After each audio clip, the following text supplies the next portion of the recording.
This happened back in the summer of 2005. I was living in San Antonio, Texas at the time. I was a bored 16-year-old with way too much time on his hands. I've never bothered making any friends because my dad worked for the military, and we would move around a lot. In fact, this was our second time moving to San Antonio. But for whatever reason, our house was not located on the base this time around. Most days I would grab my soccer ball and walk over to this old field just outside of our neighborhood. It wasn't anything special. Just a patchy grass lot with two rusty goals that no one ever used. There was a small forest running along one side of the field. I was usually the only person there. I would spend hours kicking the ball around while listening to my headphones, practicing my shots, and just enjoying being away from the house. It was peaceful. Until it wasn't. The first time I saw him was sometime in early June. I was in the middle of shooting a goal when I got that feeling. I looked over toward the tree line, and there he was. A guy wearing some kind of mask, standing just inside the woods, completely still. I couldn't really see his face, but I could tell that he was staring right at me. "Hey, can I help you?" The second I called out, he stepped back and disappeared into the trees. I waited for a few minutes, but he never came back out. I told myself it was probably just some weirdo trying to mess with me, and went home. That same scenario happened 2 more times that month. The same masked figure would be standing in the trees, watching me. Every time I called to him, he would disappear. This did keep me on edge, but by the 3rd time I was mostly just annoyed. I figured it was just some older kid from the neighborhood fucking with me. Fast forward to a couple of days after the 4th of July. I went back to the soccer field like normal. It was hot as hell out that day, and dead quiet. No one else was around. I set my ball down and started drilling shots. About 30 minutes in, I glanced toward the trees again. He was back. Only this time, he didn't stay in the shadows. When I called out to him, I think I said something about this getting old. He stepped out of the tree line and walked straight into the open field. That's when I got a better look at his mask. It was just a generic, grinning skull.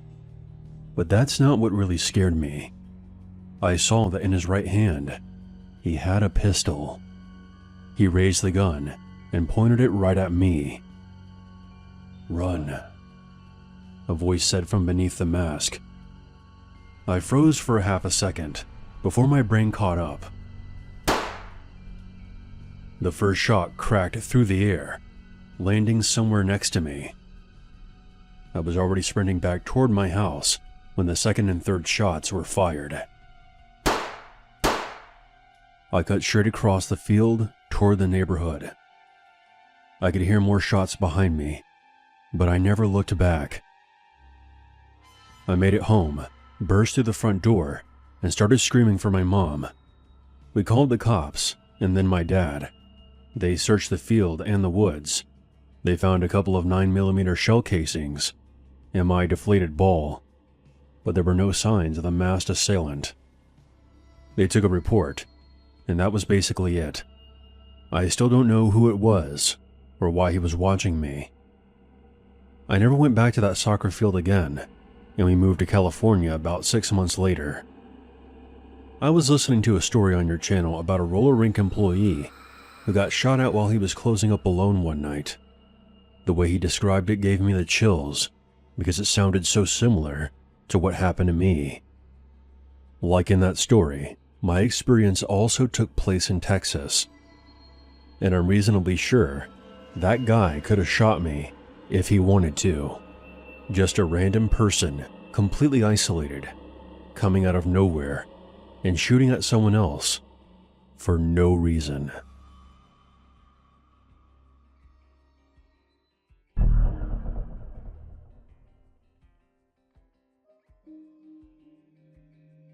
My name is Mick. This happened back in the summer of 1994, 3 years after I lost my first wife, Sarah, in a horrible car accident. Those 3 years were very difficult for me. I barely painted anymore, even though it had once been my biggest passion in life. I buried myself in work as a coping mechanism, and I didn't think about picking up a brush again for a long time. By 1994, I needed to get away. After a lot of searching, I found a small rental cabin deep in the mountains of Tennessee. It was isolated, surrounded by thick forest for miles. It was the perfect place to try my hand at painting again. No distractions, just me, my canvas, and the peace and quiet I thought I desperately needed. The first few days were very relaxing. I set up my easel on the back porch overlooking the trees and started working on a landscape. The silence was heavy, but comforting. I'm not trying to make this sound like a novel, but I was thinking about Sarah, remembering the good times. At night, I would sit by the fireplace with a glass of wine and actually felt something close to happy for the first time in a long time. However, on the fourth night, after turning in, I saw Sarah. I was dreaming, obviously, but she was standing in the living room of the cabin, looking exactly the way she had the day of the accident. Her face was serious. She kept repeating the same thing over and over. "Mick, you have to leave here. You're in danger. Get out of here right now." I woke up, drenched in sweat, heart racing. It felt so real. I sat on the edge of the bed for a long time, telling myself it was just my mind playing tricks on me. Sarah had been gone for years at this point. I had spent several nights following the accident totally grief-stricken, crying myself to sleep. But never once had she appeared to me in a dream with an ominous warning. I eventually went back to sleep, writing it off as just a random dream. But the dreams kept repeating. Each night, Sarah would appear, begging me to leave the cabin, telling me I wasn't safe there. I was starting to feel very uneasy, even during the day. The cabin didn't feel peaceful anymore. I started getting that prickling sensation on the back of my neck, that feeling that I wasn't alone. The next afternoon, I went on a long hike to clear my head. I spent several hours walking the trails, thinking about Sarah, and wondering if coming out here had been a mistake. Things were going so well at first, but ever since those dreams started, they had turned everything upside down. When I finally returned to the cabin as the sun was going down, I felt exhausted, but a little better. I entered the living room and began taking off my boots, when something moved in the corner of my eye. There was a long curtain that covered a big picture window in the living room, almost the exact spot where Sarah stood in my dreams. Behind it, someone was crouched down low, facing away from me. I could see the shape of their back and shoulder clearly through the fabric. They were completely still, trying to hide. My stomach dropped. For a second, I almost panicked and screamed, but something told me to remain calm. If I startled them, God knows what might happen. I quietly slipped my boots back on, grabbed the keys off the table, and walked out the front door like nothing was wrong. I got into my car and started it, and drove away at a normal speed at first, before flooring it to the nearest gas station, about 3 miles out. From there, I called the police. Because of how remote the cabin was, it took the sheriff's deputies almost an hour to arrive. I waited at the gas station the entire time, terrified that the intruder might have followed me there. And to be honest, I was also worried that the intruder was going to take my very expensive painting supplies, or ruin the painting I had been working on. When the police finally showed up, I led them back to the cabin. When we got there, they drew their guns and cleared the house. Within minutes, I heard shouting and a scuffle. They had found someone. There was a man with a large kitchen knife hiding in one of the closets. They dragged him out in handcuffs. He was filthy, with wild hair and a long beard. He didn't say a word. After giving my statement, I sat in my car while they wrapped things up. Before they left, one of the deputies pulled me aside and told me how lucky I was. That man was a convicted murderer named Stephen Williams. In 1979, he had broken into a woman's house in Knoxville and stabbed her to death. The man's lawyer was somehow able to reduce the charges from murder 1 to manslaughter, and by 1992, he was released. But after this incident, he would be going back to prison. Over the years, I became very good friends with the prosecuting attorney who presided over Williams' 1996 criminal case. They sent him back to prison for 6 months following the incident at the cabin. After his release, he would reoffend again, with a young woman staying alone at a rental in a town not too far away from where my cabin was. They found evidence of premeditation, which landed him a life sentence with the possibility of parole after 20 years. My attorney friend is retired, but still gets updates about the case. He told me that Williams makes the other inmates uncomfortable and spends most of his time looking out the nearest window he can find, just standing there, staring outside for hours. He has been turned down by the parole board multiple times since he became eligible a couple years ago. My friend says that the board members will never admit to it, but they often look for any reason to release prisoners. Williams would be almost 70 years old now, and is a prime candidate to be released. But sometimes you can just tell that if they ever released him, he would go on to terrorize someone else. I still think back to that crouched shape behind the curtain. I still remember how silent he was, completely motionless, waiting for the opportunity to attack. The thought that he had been watching me prior to breaking in is disturbing. I don't know if it was actually Sarah warning me, or just my subconscious picking up on the danger, but my late wife has never appeared to me again in my dreams.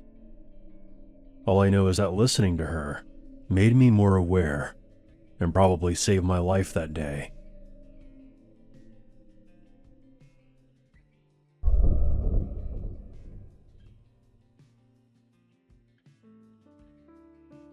This happened in the fall of 2016, in my very remote hometown in Iowa. This was right at the height of all those creepy clown sightings that were happening across the country. I was a freshman in high school, and I never really fit in with the other kids in my area. I was a weird goth girl metalhead who got suspended for wearing a Waco Jesus t-shirt to school. I mostly kept to myself, and spent hours in my room looking up metal bands, gaming online, and writing creepypastas on Reddit. That was my world.